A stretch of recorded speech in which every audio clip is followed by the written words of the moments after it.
धर्म अनुभूति है, विचार नहीं। विचार धर्म की छाया भी नहीं बन पाता, और जो विचार में ही उलझ जाते हैं वो धर्म से सदा के लिए दूर रह जाते हैं। विचारक जितना धर्म से दूर होता है उतना कोई और नहीं। जैसे प्रेम एक अनुभव है, ऐसे ही परमात्मा भी एक अनुभव है, और अनुभव करना हो तो समग्रता से ही संभव है। विचार की प्रक्रिया मनुष्य का छोटा सा अंश है, और अंश भी बहुत सतही, बहुत गहरा नहीं। अंश भी अंतस्थल का नहीं, केंद्र का नहीं, परिधि का। ना हो तो भी आदमी जी सकता है।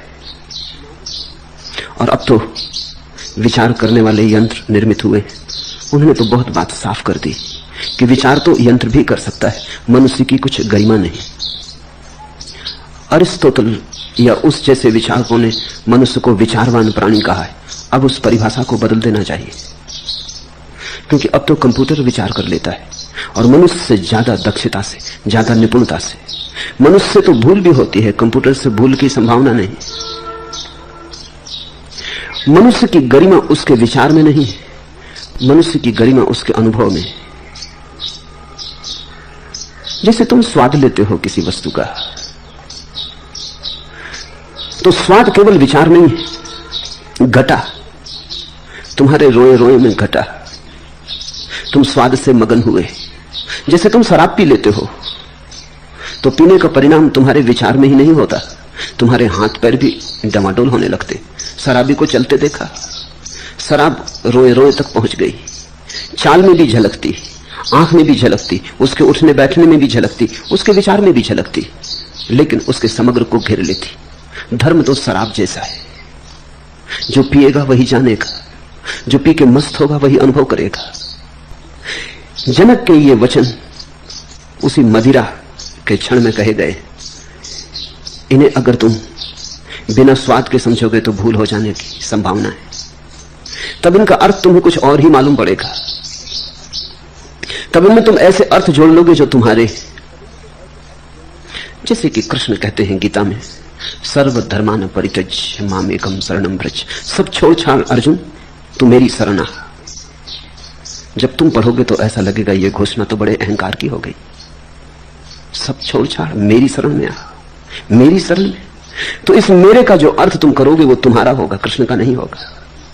कृष्ण में तो कोई मैं बचा नहीं, ये तो सिर्फ कहने की बात है, ये तो प्रतीक की बात है। तुमने प्रतीक को बहुत ज्यादा समझ रखा है, तुम्हारी भ्रांति के कारण प्रतीक तुम्हें सत्य हो गया है। कृष्ण के लिए केवल व्यवहारिक है, पारमार्थिक नहीं। तुमने देखा, अगर कोई आदमी राष्ट्रीय झंडे पर थूक दे तो मारकाट हो जाए, झगड़ा हो जाए, युद्ध हो जाए, राष्ट्रीय झंडे पे थूक दिया। लेकिन तुमने कभी सोचा कि राष्ट्रीय झंडा राष्ट्र का प्रतीक है, और राष्ट्र पे तुम रोज थूकते हो, कोई झगड़ा खड़ा नहीं करता। पृथ्वी पे तुम थूक दो, कोई झगड़ा खड़ा नहीं होता। जब भी तुम थूक रहे हो तुम राष्ट्र पर ही थूक रहे हो, कहीं भी थूको, राष्ट्र पे थूकने से कोई झगड़ा खड़ा नहीं होता। राष्ट्र का जो प्रतीक है संकेत मात्र, ऐसे तो कपड़े का टुकड़ा है, लेकिन उस पर अगर कोई थूक दे तो युद्ध भी हो सकते। मनुष्य प्रतीकों को बहुत मूल्य दे देता है, इतना मूल्य जितना उनमें नहीं है। मनुष्य अपने अंधेपन में प्रतीकों में जीने लगता है। कृष्ण जब मैं शब्द का प्रयोग करते हैं तो केवल व्यवहारिक है, बोलना है इसलिए करते हैं, कहना है इसलिए करते हैं, लेकिन कहने और बोलने के बाद वहां कोई मैं नहीं। अगर तुम आंख में आंख डाल के कृष्ण की देखोगे तो वहां तुम किसी मैं को न पाओगे। वहां परम सन्नाटा है, शून्य है, वहां मैं विसर्जित हुआ है। इसलिए तो इतनी सरलता से कृष्ण कह पाते क्या मेरी शरण आ जा। जब वे कहते हैं आप मेरी शरण आ जा, तो हमें लगेगा बड़े अहंकार की घोषणा हो गई, क्योंकि हम मैं का जो अर्थ जानते हैं वही अर्थ तो करेंगे। जनक के ये वचन तो तुम्हें और भी चकित कर देंगे। ऐसे वचन पृथ्वी पर दूसरे हैं ही नहीं। कृष्ण ने तो कम से कम कहा था आप मेरी शरण आ। जनक के ये वचन तो कुछ ऐसे हैं कि तुम भरोसा ना करोगे। इन वचनों में जनक कहते हैं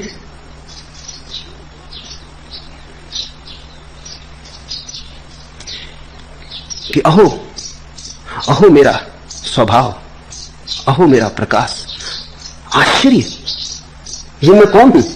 मैं अपनी ही शरण जाता हूं, नमस्कार मुझे। ये तुम हैरान हो जाओगे। इन वचनों में जनक अपने को नमस्कार करते हैं, यहां तो दूसरा भी नहीं बचा। बार बार कहते हैं मैं आश्चर्य में हूं, मुझको नमस्कार है।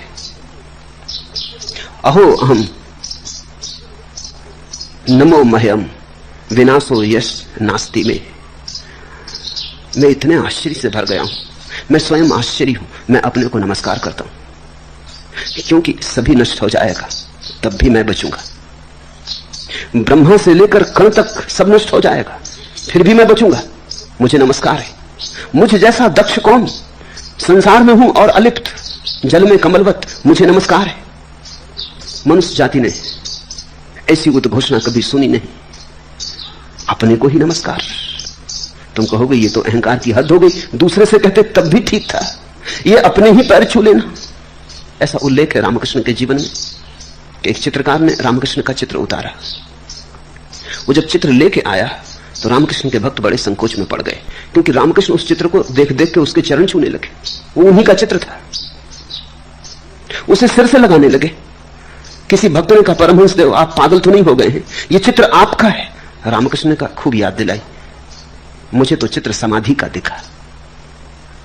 जब मैं समाधि की अवस्था में रहा हूंगा तब उतारा गया होगा। खूब याद दिलाई, अन्यथा लोग मुझे पागल कहते। मैं तो समाधि को नमस्कार करने लगा। ये चित्र समाधि का है, मेरा नहीं।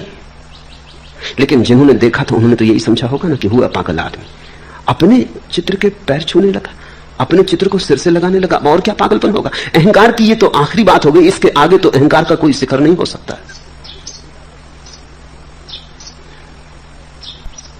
जनक इन वचनों में मस्ती में बोल रहे, एक स्वाद उत्पन्न हुआ है।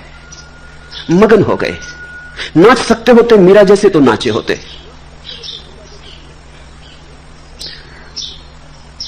गा सकते होते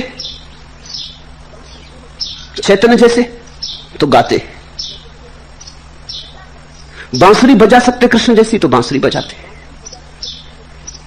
हर व्यक्ति की अलग अलग संभावना है अभिव्यक्ति की। जनक सम्राट थे, सुसंस्कृत पुरुष थे, सुशिक्षित पुरुष थे, प्रतिभावान थे, नवनीत थे प्रतिभा के। तो उन्होंने जो वचन कहे वो मनुष्य जाति के इतिहास में स्वर्ण अक्षरों में लिखे जाने योग्य। इन वचनों को समझने के लिए तुम अपने अर्थ बीच से हटा देना। करना है हमें कुछ दिन संसार का नजारा। इंसान का जीवन तो दर्शन का झरोखा है। ये अक्ल भी क्या शय है जिसने दिले रंगी को हर काम से रोका है, हर बात पे टोका है। आरास्ता ए मानी तखील है शायर की, लफ्जों में उलझ जाना फन काफिया गो का है। ये अक्ल भी क्या शय है जिसने दिले रंगी को हर काम से रोका है, हर बात पे टोका है। जब भी हृदय में कोई तरंग उठती तो बुद्धि तत्क्षण रोकती है। जब भी कोई भाव गहन होता है बुद्धि तत्क्षण दखलंदाजी करती है। ये अक्ल भी क्या शय है जिसने दिले रंगी को हर काम से रोका है, हर बात पे टोका है। तुम इस अक्ल को थोड़ा किनारे रख देना, थोड़ी देर को ही सही, क्षण भर को ही सही। उन क्षणों में ही बादल हट जाएंगे, सूरज का दर्शन होगा। अगर इस अक्ल को तुम हटा के न रख पाओ तो ये टोकती ही चली जाती है। टोकना इसकी आदत है, टोकना इसका स्वभाव है, दखलंदाजी इसका रस है। और धर्म का संबंध है हृदय से। वो तरंग खराब हो जाएगी, उस तरंग पे बुद्धि का रंग चढ़ जाएगा और बात खो जाएगी। तुम कुछ का कुछ समझ लोगे। आरास्ताए मानी तखील है शायर की। जो वास्तविक कवि है, मनीषी है, ऋषि है, वो तो अर्थ पर ध्यान देता है। आरास्ताए मानी तखील है शायर की, उसकी कल्पना में तो अर्थ के फूल खिलते हैं, अर्थ की सुगंध उठती है। लफ्जों में उलझ जाना फन काफिया गो का है। लेकिन जो तुकबंद है काफिया गो, वो शब्दों में ही उलझ जाता है, वो कवि नहीं। तुकबंद तो शब्दों के साथ शब्दों को मिलाया चला जाता है। तुकबंद को अर्थ का कोई प्रयोजन नहीं होता, शब्द से शब्द मेल खा जाएं बस काफी। बुद्धि तुकबंद है, काफिया गो है। अर्थ का रहस्य, अर्थ का राज तो हृदय में छिपा है। तो बुद्धि को हटा के सुनना तो ही तुम सुन पाओगे। मैंने सुना है मुल्ला नसरुद्दीन एक कपड़े वाले की दुकान पर गए और एक कपड़े की ओर इशारा करके पूछने लगे, भाई इस कपड़े का क्या भाव है? दुकानदार बोला, मुल्ला 5 रुपए मीटर। मुल्ला ने कहा 4.5 रुपए में देना है। दुकानदार बोला, बड़े मियां 4.5 में तो घर में पड़ता है। तो मुल्ला ने कहा ठीक, फिर ठीक, तो ठीक है, घर से ही ले लेंगे। आदमी अपना अर्थ डाले चला जाता है। एक रोगी ने एक दांत के डॉक्टर से पूछा कि क्या आप बिना कष्ट के दांत निकाल सकते हैं? डॉक्टर ने कहा हमेशा नहीं, अभी कल की ही बात है। एक व्यक्ति का दांत मरोड़ कर निकालते समय मेरी कलाई उतर गई। डॉक्टर का दर्द अपना है, दांत निकलवाने जो आया है उसकी फिक्र दूसरी है, उसका दर्द अपना है। मुल्ला नसरुद्दीन को एक जगह नौकरी पर रखा गया। मालिक ने कहा, जब तुम्हें नौकरी पर रखा गया था तब तुमने कहा था कि तुम कभी थकते नहीं, और अभी अभी तुम मेज पर टांग पसार के सो रहे थे। मुल्ला ने कहा, मालिक मेरे न थकने का यही तो राज है।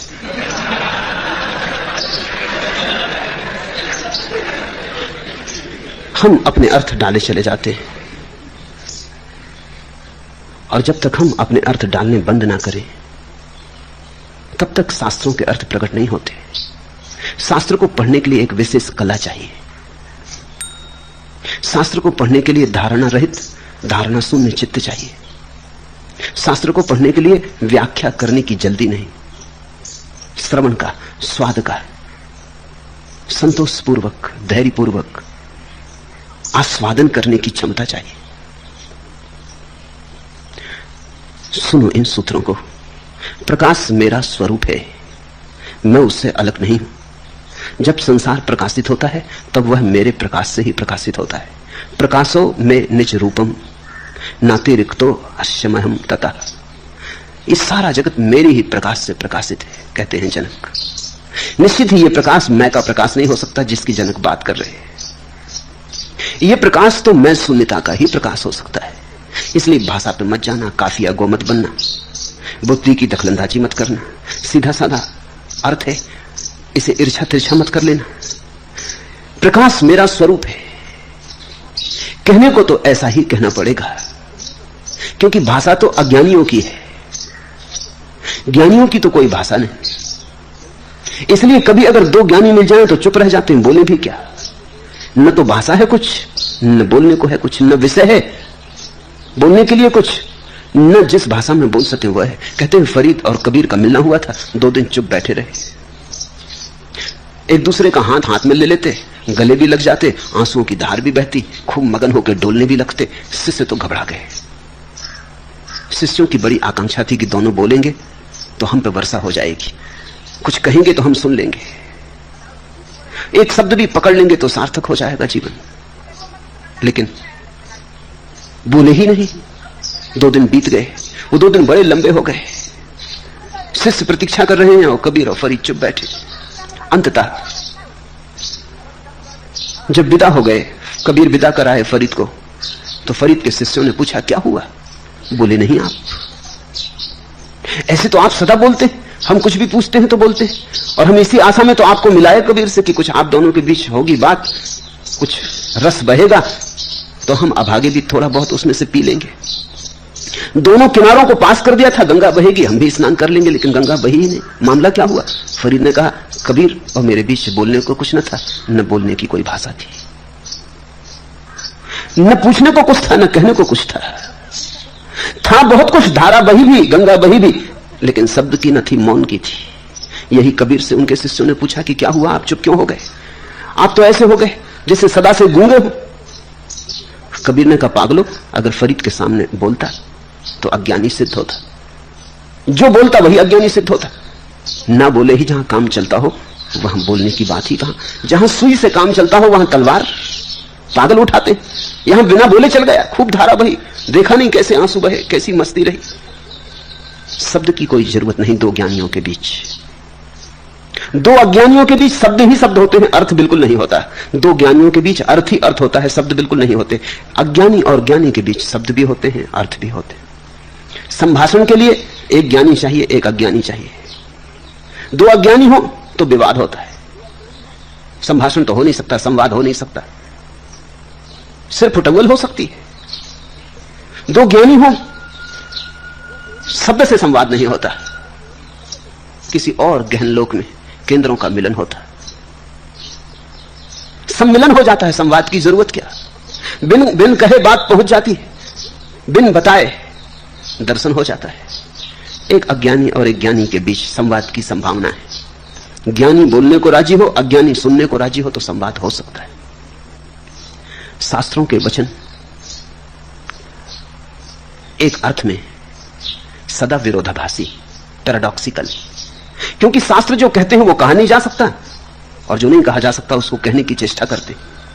अनुकंपा है कि किन्हीं बुद्ध पुरुषों ने कहने की चेष्टा की है उसको जो नहीं कहा जा सकता। आंखें हमारी उठाने की आकांक्षा की है उस तरफ जहां हम आंखें उठाना भूल ही गए। हमें आकाश के थोड़े दर्शन कराए, हम तो जमीन पर सरकते रेंगते, हमने सिर उठाना बंद कर दिया है। कहते हैं मंसूर को जब फांसी लगी और जब वो सूली पर लटका हुआ हंसने लगा तो कोई 1 लाख लोगों की भीड़ थी, उनमें से किसी ने पूछा मंसूर तुम हंस क्यों रहे हो? मंसूर ने कहा मैं इसलिए हंस रहा हूं कि चलो ये अच्छा ही हुआ कि फांसी लगी, तुमने कम से कम थोड़ा आंख तो ऊपर उठा के देखा। सूली पे लटका था तो लोगों को सिर ऊपर करके देखना पड़ रहा था, तो मंसूर ने कहा तुमने कम से कम चलो इस बहाने से ही थोड़ा आकाश की तरफ तो आंखें उठाई। इसलिए प्रसन्न हूं कि ये सूली ठीक ही हुई। शायद मुझे देखते देखते तुम्हें वो दिख जाए जो मेरे भीतर छिपा है। शायद इस मृत्यु की घड़ी में, मृत्यु के आघात में तुम्हारे विचार की प्रक्रिया बंद हो जाए और क्षण भर को आकाश खुल जाए और तुम्हें उसके दर्शन हो जाएं जो मैं हूं। प्रकाशो में निजम रूपम, प्रकाश मेरा स्वरूप है। नाति रिक्तो अस्मिं तथा, मैं उससे अलग नहीं, प्रकाश से अलग नहीं। ये जो प्रकाश का अंतः स्रोत है ये तभी उपलब्ध होता है जब मैं चला जाता है। लेकिन कहो तो कैसे कहो, जब कहना होता है तो मैं को फिर ले आना होता है। जब संसार प्रकाशित होता है तब वह मेरे प्रकाश से ही प्रकाशित होता है।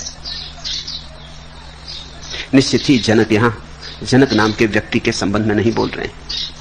व्यक्ति तो खो गया, व्यक्ति की लहर तो गई, ये तो सागर बचा। ये सागर हम सबका है। ये घोषणा जनक की उनके ही संबंध में नहीं, तुम्हारे संबंध में भी है। जो कभी हुए उनके संबंध में, जो कभी होंगे उनके संबंध में। ये समस्त अस्तित्व के संबंध में घोषणा है। तुम जरा मिटना सीखो तो इसका स्वाद लगने लगे, और स्वाद लगेगा तो ऐसी घोषणाएं तुमसे भी उठेंगी। इन्हें रोकना मुश्किल है। मंसूर को पता था कि अगर उसने इस तरह की बात कही, अनल हक अहम ब्रह्मास्मि, कि मैं ही परमात्मा हूं, तो सूली लगेगी। मुसलमानों की भीड़ उसे बर्दाश्त न कर सकेगी, अंधों की भीड़ उसे देख न पाएगी। फिर भी उसने घोषणा की। उसके मित्रों ने उसे कहा भी कि ऐसी घोषणा ना करो, ऐसी घोषणा खतरनाक होगी। मंसूर भी जानता है कि ऐसी घोषणा खतरनाक हो सकती है, लेकिन यह घोषणा रुक न सकी। जब फूल खिलता है तो सुगंध बिखरेगी, जब दिया जलेगा तो प्रकाश फैलेगा ही। फिर जो हो। रहीम का एक वचन है, खैर खून खांसी खुशी बैर प्रीत मदपान, रहीमन दाबे ना दबे जानत सकल जहान। कुछ बातें हैं जो दबाए नहीं दबती। साधारण मदिरा पी लो तो कैसे दबाओगे? अक्सर ऐसा होता है, शराब पीने वाला जितना दबाने की कोशिश करता है उतनी प्रकट होता है। ख्याल किया तुमने? शराबी बड़ी चेष्टा करता है कि किसी को पता ना चले, संभल के बोलता है, उसी में पता चलता है, संभल के चलता है, उसी में डमाडोल हो जाता है। होशियारी दिखाना चाहता है कि किसी को पता ना चले। मुल्ला नसरुद्दीन एक रात पी के घर लौटा तो बहुत विचार करके लौटा कि आज पत्नी को पता न चलने देगा, क्या करना चाहिए। सोचा कि चल के कुरान पढ़ूं। कभी सुना कि शराबी और कुरान पढ़ता हो? जब कुरान पढ़ूंगा तो साफ हो जाएगा कि शराब पी के नहीं आया हूं, कहीं शराबियों ने कुरान पढ़े। घर पहुंचा, प्रकाश जला के बैठ गया, कुरान पढ़ने लगा। आखिर पत्नी आई, उसने उसे झकझोरा और कहा कि बंद करो ये बकवास, ये सूटकेस खोले किस लिए बैठे हो? कुरान शराबी खोजे कैसे? वो सूटकेस मिल गया उनको, उसे खोल के पढ़ रहे थे।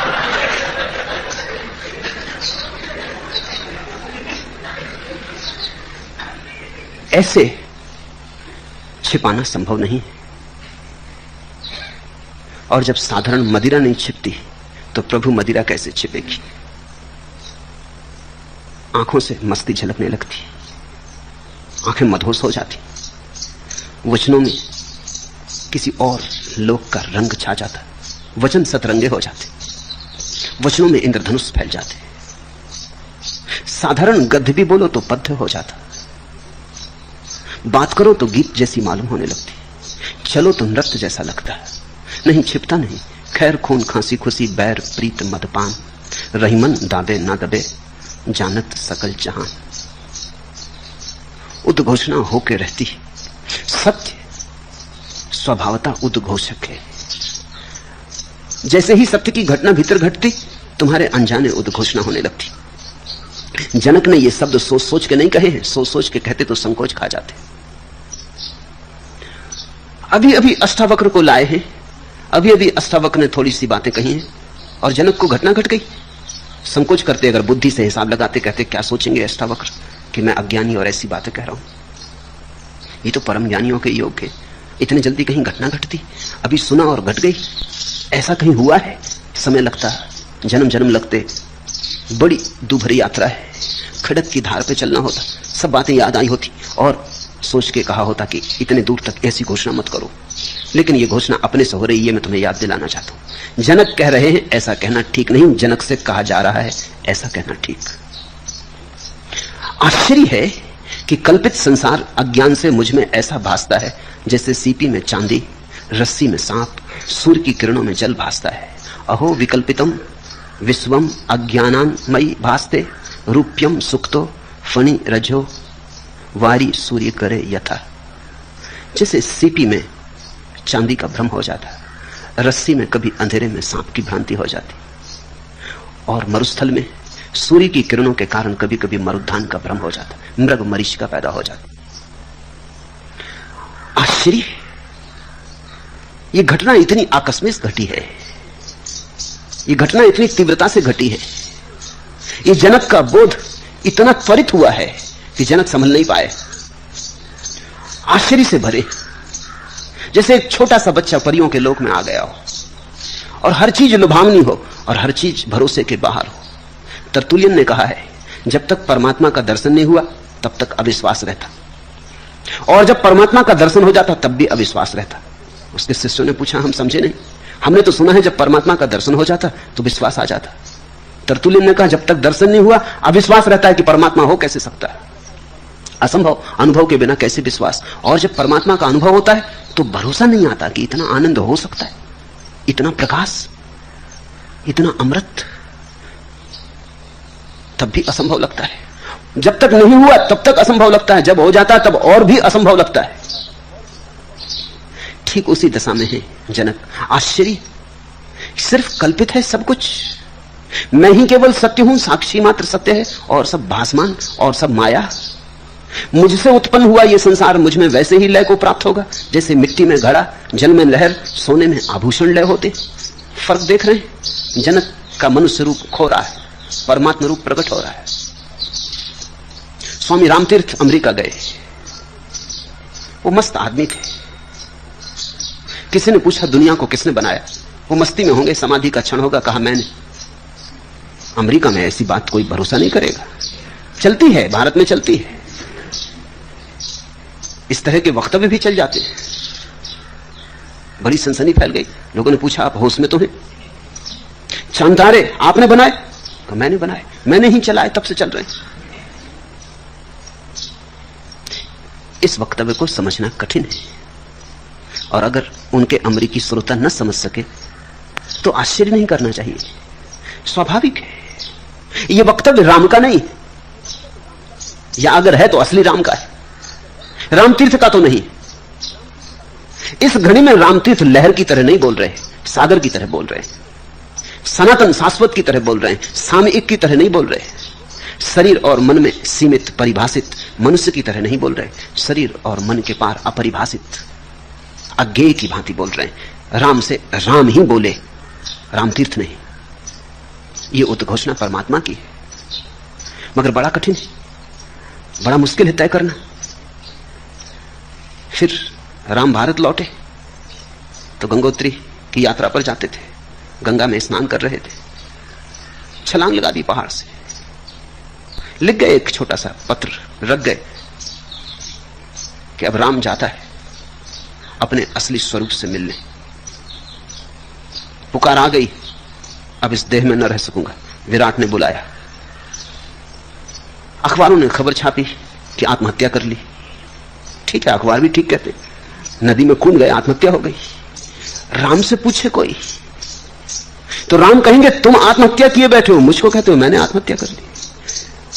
मैंने तो सिर्फ सीमा तोड़ के विराट के साथ संबंध जोड़ लिया, मैंने तो बाधा हटा दी बीच से। मैं मरा थोड़ी, मरा था, अब जीवंत हुआ, अब विराट के साथ जुड़ा। वो जो छोटी सी जीवन की धार थी अब सागर बनी। मैंने सीमा छोड़ी, आत्मा थोड़ी। आत्मा तो मैंने अब पाई, सीमा छोड़ के पाई। इसलिए इसे सदा याद रखना जरूरी है कि जब कभी तुम्हारे भीतर समाधि सघन होती है, जब समाधि के मेघ तुम्हारे भीतर गिरते हैं, तो जो वर्षा होती है वो तुम्हारे अहंकार अस्मिता की नहीं, वो वर्षा तुमसे पार से आती है, तुमसे अतीत है। इस घड़ी में जनक का व्यक्तित्व तो जा रहा है। मुझसे उत्पन्न हुआ यह संसार, मुझ में वैसे ही लय को प्राप्त होगा जैसे मिट्टी में घड़ा, जल में लहर, सोने में आभूषण लय होते। न था कुछ तो खुदा था, कुछ न होता तो खुदा होता। डुबोया मुझको होने ने, न होता मैं तो क्या होता। डुबोया मुझको होने ने।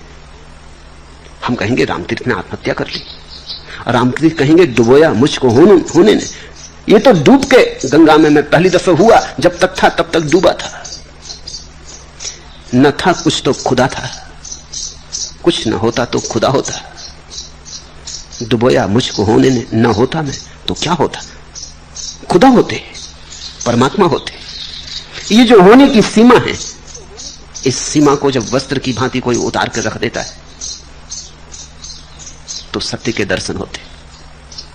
जैसे सांप अपनी केंचुली से निकल जाता है सरक कर, ऐसी ही घटना जनक को घटी। अष्टावक्र ने कैटालिटिक की तरह काम किया होगा। वैज्ञानिक कैटालिटिक एजेंट की बात करते हैं। वे कहते हैं कि कुछ तत्व किन्हीं घटनाओं में सक्रिय रूप से भाग नहीं लेते, लेकिन उनकी मौजूदगी के बिना घटना नहीं घटती। तुमने देखा वर्षा में बिजली चमकती। वैज्ञानिक कहते हैं कि ऑक्सीजन और हाइड्रोजन के मिलने से पानी बनता है, लेकिन हाइड्रोजन और ऑक्सीजन का मिलन तभी होता है जब बिजली मौजूद हो। अगर बिजली मौजूद ना हो तो मिलन नहीं होता। यद्यपि बिजली कोई भी हिस्सा नहीं लेती, हाइड्रोजन और ऑक्सीजन के मिलने में बिजली कोई भी हाथ नहीं बटाती, सिर्फ मौजूदगी। इस तरह की मौजूदगी को वैज्ञानिकों ने नाम दिया है कैटालिटिक एजेंट। गुरु कैटालिटिक एजेंट है, वो कुछ करता नहीं, पर उसकी बिना मौजूदगी के कुछ होता भी नहीं। उसकी मौजूदगी में कुछ हो जाता है, यद्यपि करता वो कुछ भी नहीं, लेकिन सिर्फ उसकी मौजूदगी से समझना, सिर्फ उसकी ऊर्जा तुम्हें घेरे रहती। उस ऊर्जा के घेराव में तुम में बल उत्पन्न हो जाता। बल तुम्हारा है, गीत फूटने लगते, गीत तुम्हारे, घोषणाएं घटने लगती, घोषणाएं तुम्हारी, लेकिन गुरु की मौजूद के बिना शायद घटती भी नहीं। अष्टावक्र की मौजूदगी ने कैटालिटिक एजेंट का काम किया। देख के उस सौम्य शांत परम अवस्था को जनक को अपना भूला घर याद आ गया होगा। झांक के उन आंखों में देखकर अपरंपार विस्तार, अपने भूले बिसरी संभावना स्मरण में आ गई होगी। सुन के अष्टावक्र के वचन सत्य में पगे, अनुभव में पगे, स्वाद जग गया होगा। कहते हैं एक व्यक्ति ने सिंह पाल रखा था, छोटा सा बच्चा था, आंखें भी न खुली थी, तब उसे घर ले आया था। उस सिंह ने कभी मांसाहार न किया था, खून का उसे कोई स्वाद भी न था। वो शाकाहारी सिंह था, साग सब्जी खाता, रोटी खाता, उसे पता ही न था, पता का कोई कारण भी न था। लेकिन एक दिन यह आदमी बैठा था अपनी कुर्सी पर, इसके पैर में चोट लगी थी और खून थोड़ा सा झलका था। सिंह भी पास में बैठा था, बैठे बैठे उसने जीभ से वो खून चाट लिया। बस एक क्षण में रूपांतरण हो गया। सिंह गुर्राया, उस गुर्राहट में हिंसा थी। अभी तक वो जैनी था, अचानक सिंह हो गया। अभी तक शाकाहारी था, तो शुद्ध साग सब्जी खा के जैसी आवाज निकल सकती थी निकलती थी। हालांकि अभी कोई मांसाहार कर नहीं लिया था, जरा सा खून चखा था, लेकिन याद आ गई। रोए रोए में सोई हुई सिंह की विस्मृत क्षमता जाग गई। कोई जग उठा, किसी ने अंगड़ाई ले ली। जो सोया था उसने आंख खोली, वो गुर्रा के उठ खड़ा हुआ। फिर उसने हमले शुरू कर दिए। फिर उसे घर में रखना मुश्किल हो गया, फिर उसे जंगल में छोड़ देना पड़ा। इतने दिन तक वो सोया सोया था। आज पहली दफा उसे याद आई कि मैं कौन। अष्टावक्र की छाया में जनक को याद आई कि मैं कौन। और ये वचन अगर जनक ने सोच के कहे होते तो कह ही ना सकते थे, संकोच पकड़ लेता। ये कोई आसान है कहना? मुझसे उत्पन्न हुआ यह संसार मुझ में वैसे ही लय को प्राप्त होगा जैसे मिट्टी में घड़ा, जल में लहर और सोने में आभूषण लय होते।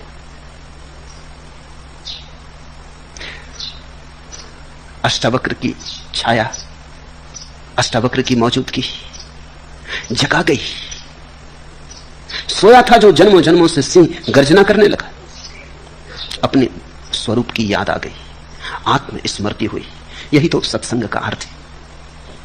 सत्संग को पूरब में बहुत मूल्य दिया गया है। पश्चिम की भाषाओं में सत्संग के लिए कोई ठीक ठीक शब्द ही नहीं, क्योंकि सत्संग का कोई मूल्य पश्चिम में समझा नहीं गया। सत्संग का अर्थ इतना ही है, जिसने जान लिया हो उसके पास बैठ के स्वाद संक्रामक हो जाता है। जिसने जान लिया हो उसकी तरंगों में डूब के तुम्हारे भीतर की सोई हुई विस्मृत तरंगे सक्रिय होने लगती हैं, कंपन आने लगता है। सत्संग का इतना ही अर्थ है कि जो तुमसे आगे जा चुका हो उसे जाया हुआ देखकर तुम्हारे भीतर चुनौती उठती, तुम्हें भी जाना है, रुकना फिर मुश्किल हो जाता है। सत्संग का अर्थ गुरु के वचन सुनने से उतना नहीं जितनी गुरु की मौजूदगी पीने से, जितना गुरु को अपने भीतर आने देने, जितना गुरु के साथ एक लय में बद्ध हो जाने से। गुरु एक विशिष्ट तरंग में जी रहा है। तुम जब गुरु के पास होते हो तब उसकी तरंगें तुम्हारे भीतर भी वैसी ही तरंगों को पैदा करती। तुम भी थोड़ी देर को ही सही किसी और लोक में प्रवेश कर जाते हो। गेस्टाल्ट बदलता है, तुम्हारे देखने का ढांचा बदलता है। थोड़ी देर को तुम गुरु की आंखों से देखने लगते हो, गुरु के कान से सुनने लगते हो। मैं तुमसे यह कहना चाहता हूं कि जब जनक ने यह वचन बोले तो यह वचन भी अष्टावक्र के ही वचन है। कहते तो हैं जनक उवाच, लेकिन मैं तुम्हें याद दिलाना चाहता हूं यह अष्टावक्र उवाच ही है। वो जो अष्टावक्र ने कहा था और वो जो अष्टावक्र की मौजूदगी थी वही इतनी सघन हो गई है कि जनक तो गए, जनक तो बह गए बाढ़ में। उनका तो कोई पता ठिकाना नहीं है, वो घर तो गिर गया। ये तो कोई और ही बोलने लगा। मुझसे उत्पन्न हुआ यह संसार मुझ में वैसे ही लय को प्राप्त होगा जैसे मिट्टी में घड़ा, जल में लहर, सोने में आभूषण लय होते। मैं वो गुम गुस्ता मुसाफिर हूं कि आप अपनी मंजिल हूं। मुझे हस्ती से क्या हासिल, मैं खुद हस्ती का हासिल हूं। वो गुम गुस्ता मुसाफिर हूं, मैं एक ऐसा भटका यात्री हूं, भूला भटका यात्री बटोही, कि आप अपनी मंजिल हूं कि मुझे पता नहीं, लेकिन हूं मैं अपनी मंजिल। मंजिल कहीं बाहर नहीं। भटका हूं इसलिए कि भीतर झांक कर नहीं देखा है, अन्यथा भटकने का कोई कारण नहीं। भटका हूं इसलिए कि आंख बंद करके नहीं देखा है। भटका हूं इसलिए कि अपने को पहचानने की कोई कोशिश नहीं की, और वहां खोज रहा हूं मंजिल जहां मंजिल हो नहीं सकती। वो गुम गुस्ता मुसाफिर हूं कि आप अपनी मंजिल हो। यही तो भटकाव का कारण है कि मंजिल भीतर है, हम बाहर खोज रहे हैं। रोशनी भीतर जल रही है, प्रकाश बाहर पड़ रहा है। बाहर प्रकाश को पड़ते देखकर हम दौड़े जा रहे हैं कि प्रकाश का स्रोत भी बाहर ही होगा। बाहर जो प्रकाश पड़ रहा है वो हमारा है। बाहर से जो गंध आ रही है वो हमारी दी हुई गंध है, वो प्रतिफलन है, प्रतिध्वनि है। हम उस प्रतिध्वनि के पीछे भाग रहे हैं। यूनानी कथा है नार्सिसस की। एक युवक बहुत सुंदर, बड़ी मुश्किल में पड़ गया है। वो बैठा है एक झील के किनारे, शांत सुंदर झील, तरंग भी नहीं। उसने अपनी छाया देखी, वो मोहित हो गया अपनी छाया पर। वो अपनी छाया से प्रेम करने लगा। वो इतना पागल हो गया कि वहां से हटे ही ना। उसे भूख प्यास भूल गई। वो मजनू हो गया और अपनी ही छाया को लैला समझ लिया। छाया सुंदर थी। बार बार वो झील में उतरे उसे पकड़ने को, लेकिन जब उतरे तो झील कब जाए, लहरें उठाएं, छाया खो जाए, फिर किनारे पे बैठ जाए। जब झील शांत हो तब फिर दिखाई पड़े। कहते हैं वो पागल हो गया। ऐसे ही वो मर गया। तुमने नार्सिसस नाम का पौधा देखा होगा, पश्चिमी पौधा है। वो नदी के किनारे होता है। नार्सिसस की याद में ही उसको नाम दिया गया। वो नदी के किनारे होता है और झांक के अपनी छाया, अपने फूलों को पानी में देखता रहता है। लेकिन हर आदमी नार्सिसस है। जिसे हम खोज रहे वो भीतर से, जहां हम खोज रहे वहां केवल प्रतिबिंब है, वहां केवल प्रतिध्वनियां हैं। निश्चित ही प्रतिध्वनियों को खोजने का कोई उपाय नहीं जब तक हम मूल स्रोत की तरफ ना आए। वो गुमगस्ता मुसाफिर हूं कि आप अपनी मंजिल हूं। मुझे हस्ती से क्या हासिल, जीवन से मुझे क्या लेना देना है? मैं खुद हस्ती का हासिल हूं, मैं खुद जीवन का निष्कर्ष हूं। जीवन से मुझे कुछ लेना देना नहीं है, जीवन के माध्यम से मुझे कुछ अर्थ नहीं खोजना है। मैं खुद जीवन का अर्थ हूं, मैं खुद जीवन की निष्पत्ति हूं, निष्कर्ष हूं, उसका आखिरी फूल हूं, अंतिम चरण हूं, उच्चतम शिखर हूं। लेकिन जो व्यक्ति जीवन में अर्थ खोज रहा है वो निरंतर अर्थहीनता को अनुभव करता है। यही तो हुआ आधुनिक युग में, अर्थ खो गया है। लोग कहते हैं जीवन में अर्थ कहां? ऐसी दुर्घटना पहले कभी ना घटी थी। ऐसा नहीं कि पहले बुद्धिमान आदमी न थे, बहुत बुद्धिमान लोग हुए, उनके साथ तुलना भी करनी कठिन है। बुद्ध भी हुए हैं, जरथुस्त्र भी हुए हैं, लाओत्सु भी हुए हैं, अष्टावक्र भी हुए। बुद्धि के और क्या शिखर हो सकते हैं, इससे बड़ी और क्या मेधा होगी? लेकिन कभी किसी ने नहीं कहा कि जीवन में अर्थ नहीं। आधुनिक युग के बुद्धिमान लोग हैं, सात्र हो, कामू हो, काफका हो, वो सब कहते हैं कि जीवन में कोई अर्थ नहीं है, अर्थहीन, वितंडा, मूर्ख के द्वारा कही गई कथा है, tale told by an idiot. एक मूर्ख के द्वारा कहा गया अर्थहीन वक्तव्य, अनर्गल प्रलाप, a tale told by an idiot full of fury and nice signifying nothing. नहीं कुछ अर्थ, नहीं कुछ मूल्य, व्यर्थ की बकवास, ऐसा है जीवन। क्या हुआ? जीवन अचानक अर्थहीन क्यों मालूम होने लगा? कहीं ऐसा तो नहीं कि अर्थ हम गलत दिशा में खोज रहे हैं? क्योंकि कृष्ण तो कहते हैं जीवन महासार्थक, क्योंकि कृष्ण तो कहते हैं कि जीवन तो परम अर्थ और विभा से भरा हुआ, और बुद्ध तो कहते हैं परम शांति, परम आनंद जीवन में छिपा है। अष्टावक्र तो कहते हैं जीवन स्वयं परमात्मा। कहीं भूल हो रही, कहीं चूक हो रही, हम कहीं गलत दिशा में खोज रहे हैं। मुझे हस्ती से क्या हासिल? मैं खुद हस्ती का हासिल हूं। जब हम बाहर खोजते हैं जीवन अर्थहीन मालूम होता है, जब हम भीतर खोजते हैं जीवन अर्थपूर्ण मालूम होता है, क्योंकि हम ही जीवन के अर्थ हैं। मैं आश्चर्य में हूं, मुझको नमस्कार है। ब्रह्म से लेकर तृण पर्यंत जगत के नाश होने पर भी मेरा नाश नहीं, मैं नित्य हूं। ऐसा अद्भुत वचन न तो पहले कभी कहा गया, न फिर पीछे कभी कहा गया। इस वचन की अद्भुतता देखते हो? मुझको नमस्कार है। निश्चित ही ये जनक का वक्तव्य नहीं, ये परम घटना घट गई, उस घटना का ही वक्तव्य है। ये समाधिस्थ स्वर है, ये संगीत समाधि का है। अहो अहम नमो मह्यम विनाशो यश नास्ति में। सब मिटेगा, मैं नहीं मिटूंगा। सब जन्मता है, मरता है, मैं न जन्मता हूं न मरता हूं। आश्चर्य मैं हूं, मैं स्वयं आश्चर्य हूं। मुझे मेरा नमस्कार। छोटी सी छोटे तृण से लेकर ब्रह्मा तक बनते हैं और मिटते हैं, उनका समय आता और जाता। वे सब समय में घटी हुई घटनाएं हैं, तरंगे हैं। मैं साक्षी हूं, मैं उन्हें बनते और मिटते देखता हूं। वे मेरे ही आंखों के सामने चल रहे अभिनय, खेल और नाटक है।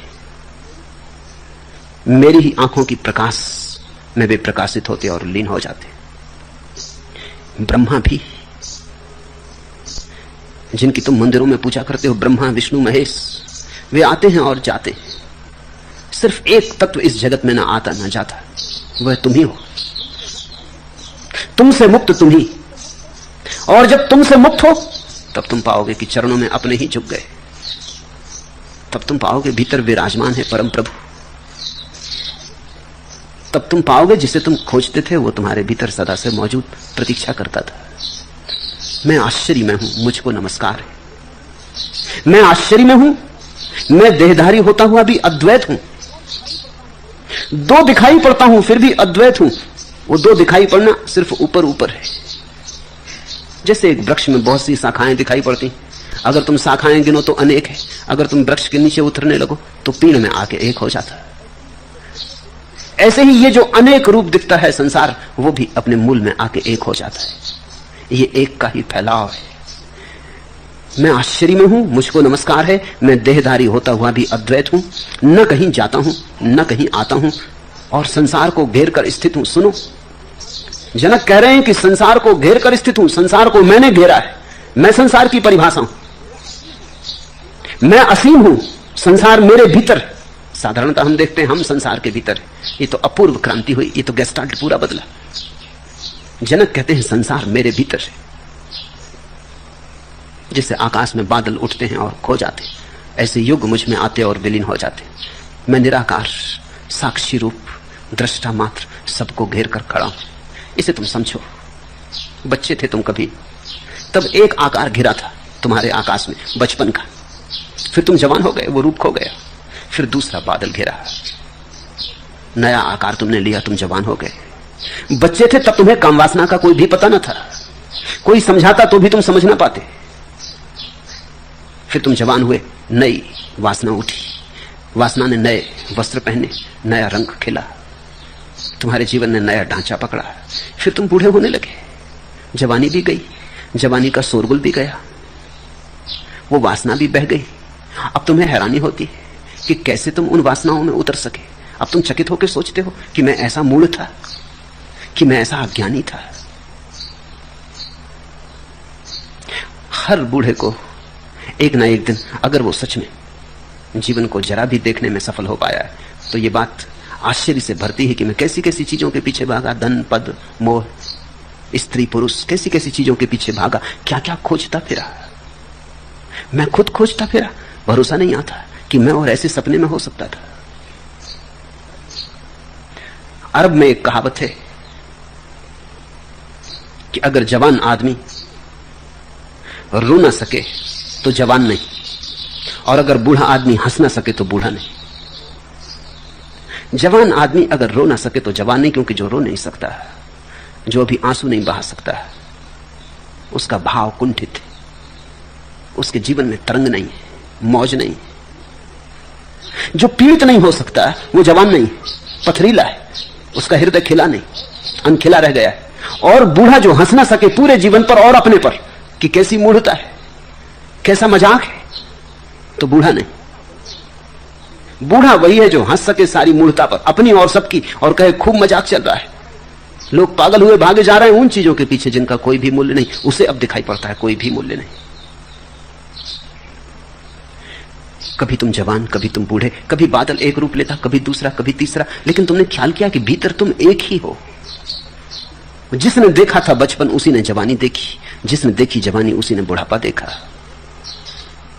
तुम दृष्टा हो, वो जो देखने वाला पीछे खड़ा है वो वही का वही है।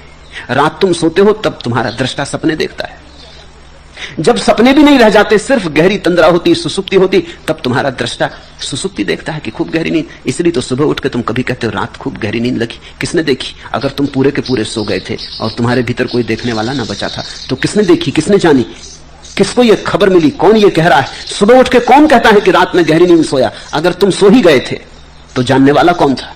जरूर तुम्हारे भीतर कोई जागता रहा, कोई एक कोने में दिया जलता रहा और देखता रहा कि गहरी नींद बड़ी विश्रांतिमयी, बड़ी आह्लादकारी, बड़ी शांत। स्वप्न की भी कोई तरंग नहीं, कोई तनाव नहीं, कोई विचार नहीं, कोई देखता रहा। सुबह उसी देखने वाले ने कहा है कि रात बड़ी गहरी नींद रही, रात सपने भरे रहे, तो सुबह तुम कहते हो रात सपनों में गई।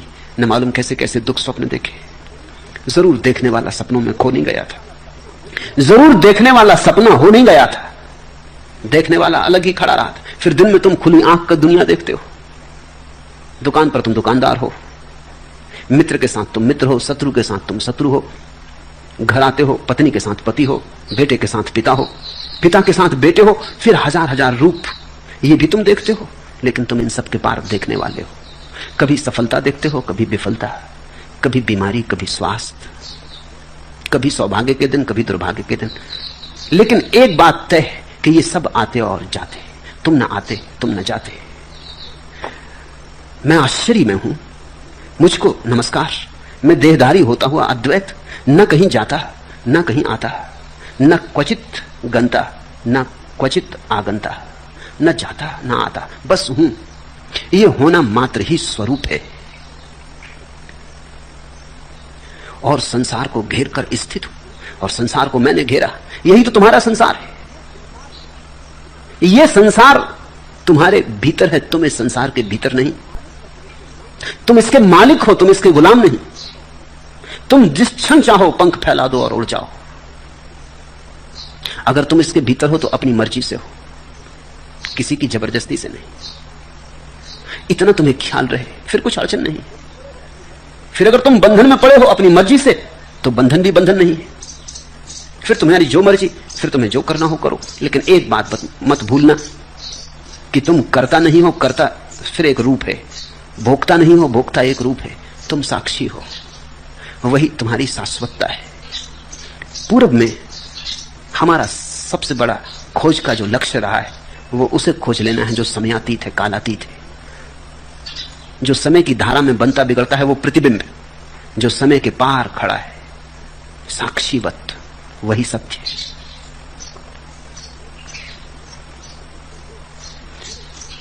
मैं आश्चर्य में हूं, मुझको नमस्कार है, मेरे समान निपुण कोई नहीं। सुनते हो, जनक कहते मेरे समान निपुण कोई भी नहीं, क्योंकि शरीर से स्पर्श किए बिना ही मैं इस विश्व को सदा सदा धारण किए रहा हूं। यही तो कला कुशलता। अहो अहम नमो मह्यम दक्षो नास्ति मत समा। मुझ जैसा कौन दक्ष, मुझ जैसा कौन कुशल। छुआ भी नहीं शरीर को, कभी नहीं छुआ है, छूने का कोई उपाय नहीं, क्योंकि तुम्हारा स्वभाव और शरीर का स्वभाव इतना भिन्न है कि छूना हो नहीं सकता, छूने की घटना घट नहीं सकती। तुम सिर्फ साक्षी हो, तुम सिर्फ देख ही सकते हो। शरीर दृश्य है, वो सिर्फ दिखाई पड़ सकता है। तुम्हारा और शरीर का मिलना हो नहीं सकता। तुम शरीर में खड़े रहो, शरीर तुम में खड़ा रहे, लेकिन अस्पर्शित, जैसे अनंत दूरी पर। दोनों का स्वभाव इतना भिन्न है कि तुम मिला ना सकोगे। तुम दूध में पानी मिला सकते हो, लेकिन पानी को तेल में ना मिला सकोगे, उनका स्वभाव अलग है। दूध में पानी मिल जाता है क्योंकि दूध पहले से पानी है, 90% से भी ज्यादा पानी, इसलिए दूध में पानी मिल जाता है।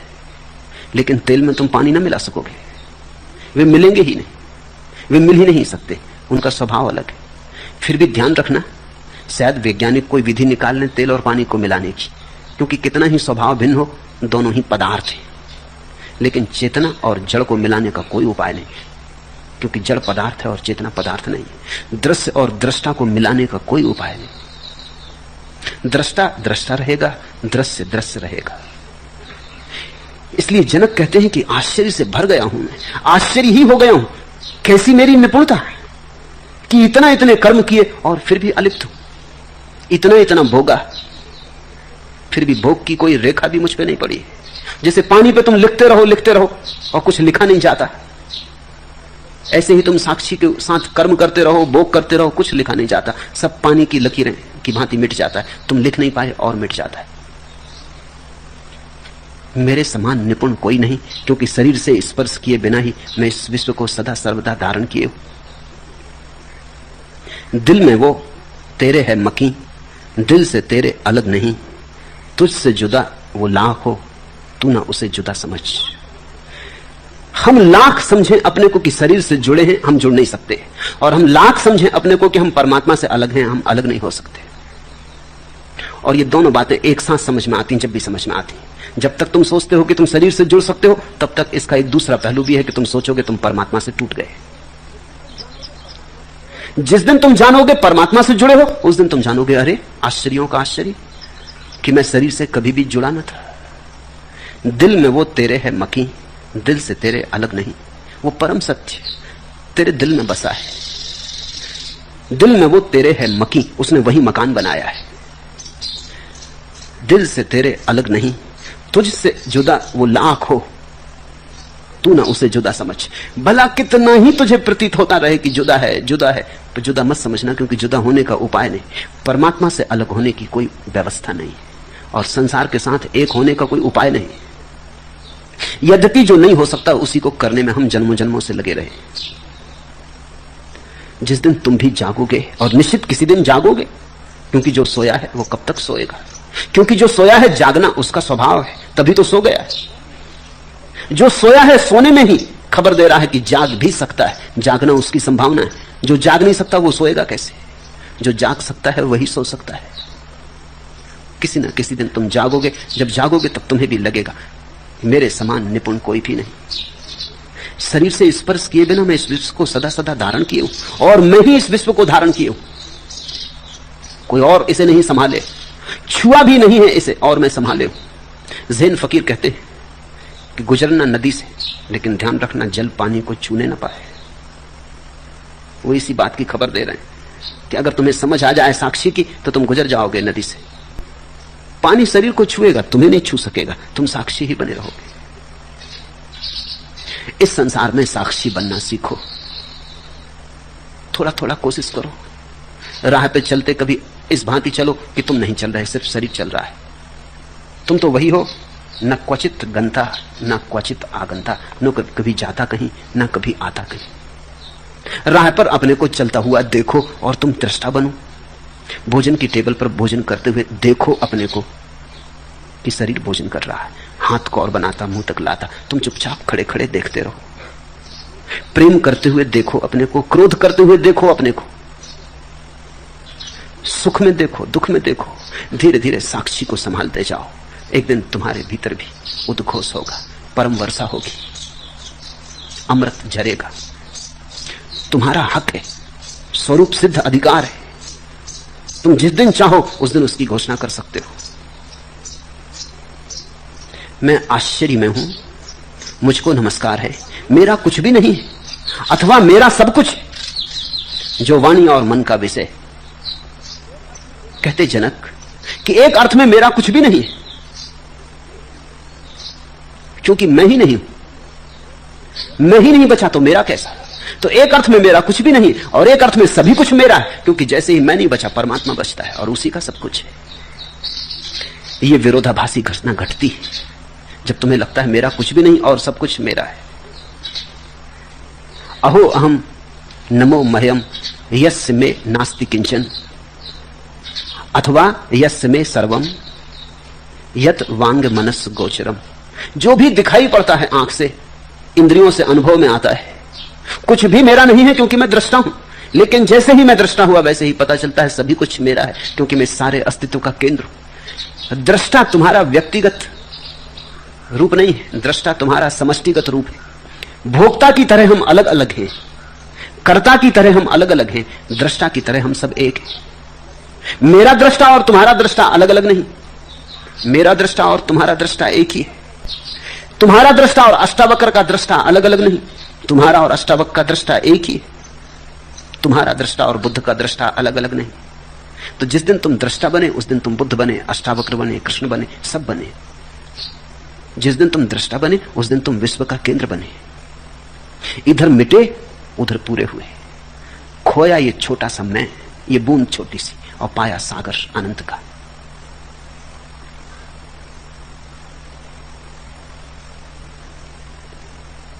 ये सूत्र आत्म पूजा के सूत्र हैं। ये सूत्र कह रहे हैं कि तुम ही हो भक्त, तुम ही हो भगवान। ये सूत्र कह रहे हैं तुम ही हो आराध्य, तुम ही हो आराधक।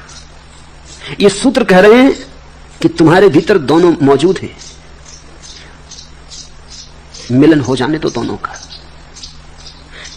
ये सूत्र बड़ी अनूठी बात कह रहे हैं। झुक जाओ अपने ही चरणों में, मिट जाओ अपने ही भीतर, डूब जाओ अपने ही भीतर। तुम्हारा भक्त और तुम्हारा भगवान तुम्हारे भीतर है। हो जाने दो मिलन, वहां हो जाने दो सम्मिलन।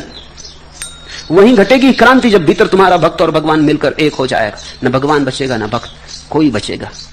अरूप, निर्गुण, सीमातीत, कालातीत, समयातीत, क्षेत्रातीत। द्वैत नहीं बचेगा, अद्वैत बचेगा। इन अद्वैत के क्षणों की जो पहली झलकें हैं उन्हीं को हम ध्यान कहते हैं।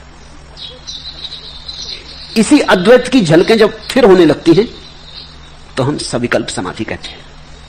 और जब इस अद्वैत की झलक शाश्वत हो जाती है, ऐसी स्थिर हो जाती है कि फिर छूटने का उपाय नहीं रह जाता, तब इसी को हम निर्विकल्प समाधि कहते हैं। ये दो तरह से घट सकता है। या तो मात्र बोधपूर्वक, जैसा जनक को घटा, सिर्फ समझ लेने मात्र से। पर बड़ी प्रज्ञा चाहिए, बड़ी प्रखरता चाहिए, बड़ी त्वरा चाहिए, बड़ी धार चाहिए तुम्हारे भीतर फिर चैतन्य की। तो ये घटना तत्क्षण घट सकती है। अगर तुम पाओ ऐसा घटता है तो ठीक, अगर तुम पाओ ऐसा नहीं घटता तो इन सूत्रों को बैठ के दोहराते मत रहना। इन सूत्रों को दोहराने से ना घटेगा। ये सूत्र ऐसे हैं कि अगर सुन के घट गया तो घट गया, चूक गए सुनते वक्त तो फिर उनको तुम लाख दोहराओ ना घटेगा, क्योंकि पुनरुक्ति से नहीं घटने वाला है। पुनरुक्ति से तुम्हारे मस्तिष्क में धार नहीं आती, धार मरती। तो एक तो उपाय है कि इन सूत्रों को सुनते ही घट जाए, घट जाए तो घट जाए, तुम कुछ कर नहीं सकते उसमें। अगर न घटे तो फिर तुम्हें धीरे धीरे ध्यान से फिर सविकल्प समाधि, सविकल्प समाधि से फिर निर्विकल्प समाधि, उसकी यात्रा करनी पड़े। छलांग लग जाए तो ठीक, नहीं तो फिर सीढ़ियों से उतरना पड़े। छलांग लग जाए तो लग जाए, किसी को लग सकती है। सभी आश्चर्य संभव है, क्योंकि तुम आश्चर्यों के आश्चर्य हो, इसलिए इसमें असंभव कुछ भी नहीं है। यहां मुझे सुनते सुनते किसी को छलांग लग सकती, अगर तुम बीच में ना आओ, अगर तुम अपने को अलग रख दो, अगर तुम अपनी बुद्धि को उतार के रख दो जैसे जूते और कपड़े उतार के रख देते हो, अगर तुम शुद्ध नग्न चैतन्य से मेरे सामने हो जाओ, तो ये छलांग लग सकती है। जैसी जनक को लगी वैसी तुम्हें लग सकती है।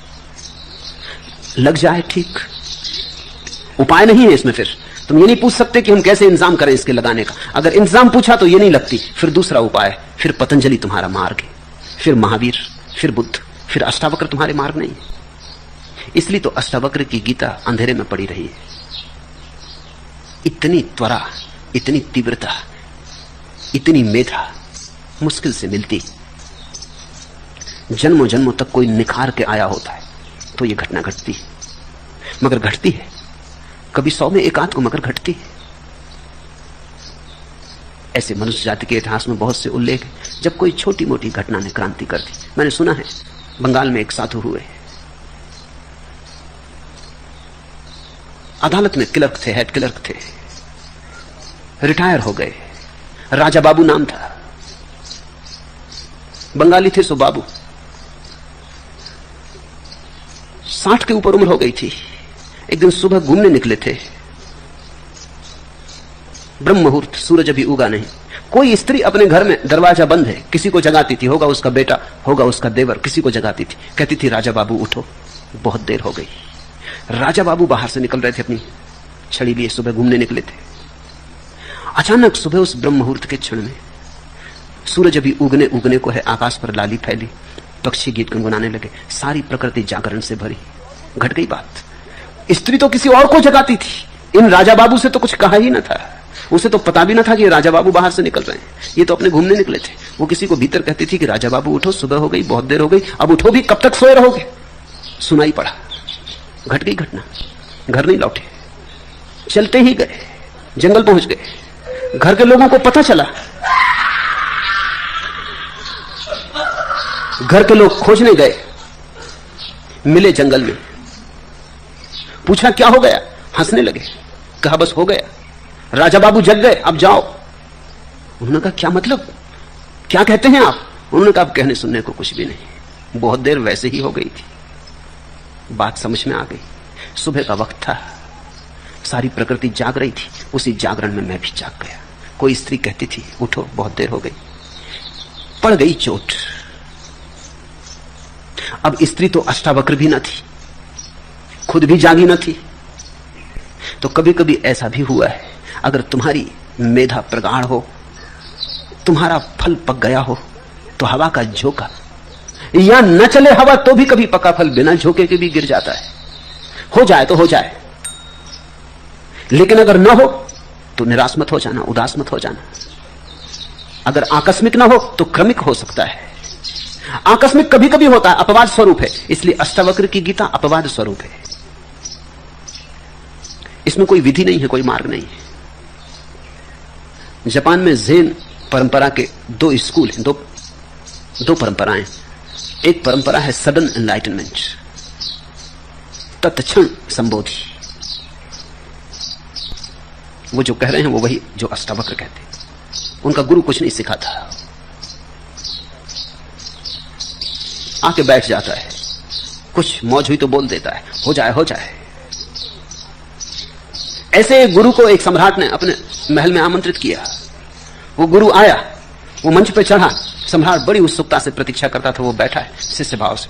उस गुरु ने मंच पे बैठ के थोड़ी देर इधर उधर देखा, जोर से टेबल पे मुक्के मारे, उठा और चला गया। वो सम्राट चौंक कर रह गया कि ये क्या हुआ। उसने अपने वजीर से पूछा। वजीर ने कहा, उन्हें मैं जानता हूं, इससे ज्यादा महत्वपूर्ण व्याख्यान उन्होंने कभी दिया ही नहीं, मगर समझे तो समझे, नहीं समझे तो नहीं समझे। सम्राट ने कहा, ये व्याख्यान, ये टेबल पे 3 दफा घूंसे मारना और चले जाना, बस हो गई बात। उस वजीर ने कहा कि वो जगाने की कोशिश करके जाग चले गए। जगो तो जग जाओ, राजा बाबू उठो। सुबह हो गई, वो अलार्म बजा के चल दी। उस वजीर ने कहा, मैंने इन गुरु के और भी व्याख्यान सुने, मगर इससे ज्यादा प्रगाढ़ और इससे ज्यादा सचेतन करने वाला व्याख्यान उन्होंने कभी दिया ही नहीं। मगर आप चिंतित ना हो, क्योंकि मैंने बहुत सुने, मैं भी अभी जागा नहीं। आपने तो पहले व्याख्यान सुना है, सुनते रहे, हो जाए शायद। ये आकस्मिक घटना है, इसमें कार्य कारण का कोई संबंध नहीं, अभूतपूर्व, जिससे तुम्हारे अतीत का कोई लेना देना नहीं। हो जाए तो हो जाए। ये कोई वैज्ञानिक घटना नहीं है कि 100 डिग्री तक पानी गर्म करेंगे तो भाप बनेगा। ये मामला कुछ ऐसा है कि कभी बिना गर्म किए भाप बन जाता। इसका वैज्ञानिक कोई व्याख्या नहीं है, अष्टावक्र विज्ञान के बाहर है। अगर तुम्हारी बुद्धि वैज्ञानिक हो, तुम कहो ऐसे कैसे होगा, कुछ करेंगे तब होगा, तो फिर तुम वैज्ञानिक बुद्धि से चलो। फिर तुम बुद्ध को पूछो तो अष्टांगिक योग है, फिर तुम पतंजलि को पूछो तो उनका भी योग है, फिर प्रक्रियाएं। ये योग नहीं है, ये सांख्य का शुद्ध वक्तव्य है। इसलिए अष्टावक्र बहुतों को जगा सके होंगे, ऐसा भी नहीं। कोई एक आध जनक जग गया होगा, बस जनक जग गया, ये भी बहुत है, जरूरी ना था। और तो कुछ खबर भी नहीं कि अष्टावक्र से कोई और भी जगा। बुद्ध ने बहुतों को जगाया, पतंजलि अब भी जगाए चले जाते हैं।